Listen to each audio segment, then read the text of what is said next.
అందరికీ నమస్కారం. నా పేరు వివేక్. నేను ఎస్ఆర్ఆర్ కళాశాలలో BA ఫైనల్ ఇయర్ చదువుతున్నాను. వికసిత్ భారత్ 2047 వికసిత్ భారత్ 2047 అనేది ఒక విజన్. దీన్ని మన దేశ ప్రధాని అయిన శ్రీ నరేంద్ర మోడీ గారు తీసుకురావడం జరిగింది.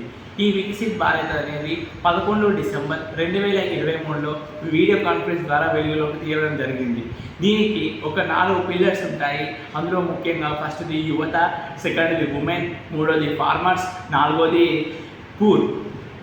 వీళ్ళని ఎంపవర్మెంట్ చేయాలని ఒక గొప్ప ఉద్దేశంతో వికసిత్ భారత్ని ప్రారంభించారు. 2047 నాటికి భారత స్వతంత్రం వచ్చి 100 సంవత్సరాలు కానున్న వల్ల భారతదేశం అనేది డెవలప్డ్ కంట్రీగా మారాలని దీని యొక్క మెయిన్ ఉద్దేశం.